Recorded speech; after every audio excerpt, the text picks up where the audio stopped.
कुछ कर गुजरने की चाहत हो तो मंजिल भी आसान हो जाया करती है। यही लाइन अगर प्रसिद्ध खोजकर्ता वास्को डी गामा के बारे में कहे तो गलत नहीं होगा। वास्को डी गामा के बारे में तो वैसे तो बहुत से लोग जानते हैं, पर वास्को डी गामा का जन्म कब और कहाँ हुआ, वे भारत कैसे पहुँचे और उनसे जुड़ी कुछ रोचक और महत्वपूर्ण जानकारियाँ आज हम आपको साझा करते हैं। दोस्तों, वास्को द गामा, जिन्हें बहुत सारे लोग वास्को डी गामा के नाम से जानते हैं, इनका जन्म 1460 में पुर्तगाल में हुआ था। इनका बचपन साइनेस नाम के कस्बे में बीता था, जो कि समुद्र तट पर स्थित था। ये पहले ऐसे व्यक्ति थे जिन्होंने अटलांटिक महासागर और हिंद महासागर के रास्ते अफ्रीका के किनारे से होते हुए भारत पहुंचने का समुद्री रास्ता खोजा। उनकी इस खोज से एक तरह से पूरी दुनिया में व्यापार की शुरुआत हो गई। वास्को डी गामा के भारत पहुंचने से पहले भारत की खोज में निकले हजारों यात्री समुद्र में ही अपना जीवन गंवा चुके थे, लेकिन वास्को डी गामा पहले ऐसे व्यक्ति थे जिन्होंने भारत पहुंचने का समुद्री रास्ता खोज ही लिया, और उनकी इस खोज से पुर्तगालियों के भारत आने और यहाँ अपना व्यापार स्थापित करने के रास्ते खोल दिए। वास्को डी गामा के पिता इस्तवाओ द गामा भी एक महान खोजी नाविक थे और उनके पिता को नाइट अर्थात सूरवीर की उपाधि भी मिली थी। वहीं बाद में वास्को डी गामा ने अपने पिता के व्यापार में रुचि ली और वे भी समुद्री यात्रा के लिए जा रहे जहाजों की कमान संभालने लगे। भारत के मसाले यूरोप में बहुत ज्यादा प्रसिद्ध थे, लेकिन उस टाइम यूरोप वासियों को भारत जाने वाले जिस एक रास्ते के बारे में पता था वह जमीन से होकर जाता था, और वह रास्ता मुश्किलों से भरा होने के साथ साथ बहुत खर्चीला भी था। पुर्तगाल के राजा का विचार था कि अगर वे समुद्र के जरिए भारत जाने वाले किसी रास्ते के बारे में पता लगा ले तो यूरोप में मसालों के व्यापार से बहुत ज्यादा अमीर बन सकते हैं। उस टाइम समुद्र के जरिए यूरोप से भारत पहुंचने का विचार एक अन्य पुर्तगाली खोजी बार्थोलोम्यू डियाज को दिया गया था। उन्होंने केप ऑफ गुड होप, जिसे हिंदी में उत्तमाशा अंतरीप कहा जाता है, उसकी खोज की थी, जो कि अफ्रीका महाद्वीप के बिल्कुल दक्षिण में स्थित समुद्र तट पर बसा एक स्थान था। माना जाता था कि वहां से पूर्व की ओर जाने वाले जहाज भारत पहुंच सकते हैं।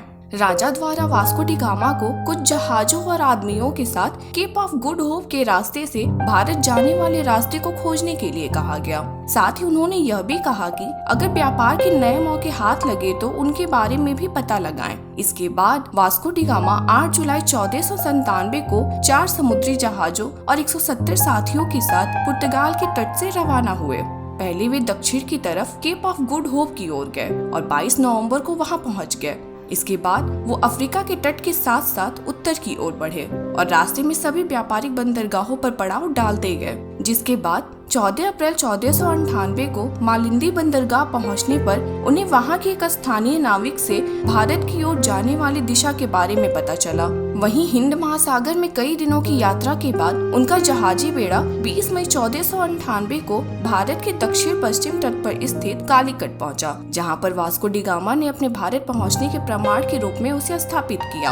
आपको बता दें कि उस दौरान कालीकट भारत के सबसे अधिक प्रसिद्ध और महत्वपूर्ण व्यापारिक केंद्रों में से एक था। कालीकट को मलयालम भाषा में कोझिकोड भी कहा जाता है। इस तरह से वास्को डी गामा को भारत पहुंचने में लगभग 10 महीने लग गए। इसके साथ ही इस दौरान उनके समूह के कई सदस्य गंभीर बीमारी की चपेट में आ गए और उनकी डेथ हो गई। कालीकट पहुंचने पर वास्को डी गामा की मुलाकात वहां के राजा से हुई और उन्होंने राजा से व्यापारिक समझौते करने की कोशिश की, लेकिन उनके मुस्लिम दरबारियों ने इस काम में मुश्किलें पैदा की। ऐसा इसलिए क्योंकि पुर्तगाली जो थे वो ईसाई थे। इस खोज के साथ वास्को डी गामा अपने साथ ईसाई मुस्लिम संघर्ष भी साथ लेकर आए, जिसके चलते कालीकट राज्य को पुर्तगाल के साथ सैन्य संघर्ष भी करना पड़ा। हालांकि इस दौरान वास्को डी गामा ने कालीकट के शासक से कारोबार के लिए उन्हें राजी कर ही लिया। वास्को डी गामा की इस खोज ने पश्चिम देशों के लिए एक तरह से भारत के दरवाजे खोल दिए। हालांकि उनकी इस खोज के बाद भारत पर कब्जा जमाने की इच्छा से यूरोप के कई राजा और व्यापारी आए और अपना अधिकार जमाने की कोशिश की। यही नहीं, पुर्तगालियों की वजह से ही ब्रिटिश लोग भी भारत आने लगे। अगस्त 1498 में वास्को डी गामा अपने देश वापस लौटने का रास्ता पकड़ लिया, लेकिन वापसी का यह रास्ता विपरीत मौसम की वजह से बहुत खराब रहा और उनके ग्रुप के आधे से अधिक लोग बीमारियों की वजह से मारे गए। कालीकट में 3 महीने रहने के बाद वास्को डी गामा पुर्तगाल लौट गए और वर्ष 1499 में भारत के समुद्री मार्गों की खोज की यह खबर फैलने लगी। अपने देश वापस लौटने पर वास्को डी गामा का जोरदार स्वागत हुआ और उन्हें राजकीय सम्मान से भी नवाजा गया, क्योंकि उन्हें जिस काम के लिए भेजा गया था उन्होंने उस कार्य को सफलतापूर्वक पूरा किया था। बताया जाता है कि वास्को डी गामा भारत से काली मिर्च पुर्तगाल ले जाते थे। उस समय तक भारत में हरी मिर्च की खेती नहीं होती थी। भारत में हरी मिर्च को पुर्तगाली ही 16वीं शताब्दी में लेकर आए और आज भारत हरी मिर्च का सबसे बड़ा उत्पादक भी है।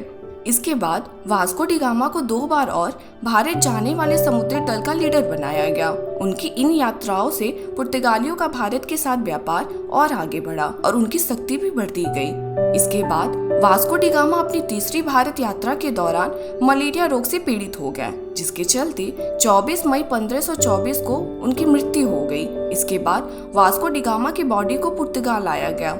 लिस्बन, जहां से उन्होंने अपने भारत यात्रा की शुरुआत की, वहां पे उनका एक स्मारक भी बनाया गया है। इस तरह वास्को डी गामा की भारत में समुद्री मार्गों की खोज ने दुनिया में व्यापार के लिए कई नए अवसर खोले और आज उनकी इस खोज की वजह से ही सामुद्रिक मार्गों से व्यापार इतना आसान हो गया है। वास्को डी गामा की इस महान खोज के लिए उन्हें हमेशा याद किया जाएगा। तो दोस्तों, हमारी आज की वीडियो में बस इतना ही। ये वीडियो आपको कैसी लगी हमें कमेंट करके जरूर बताइएगा।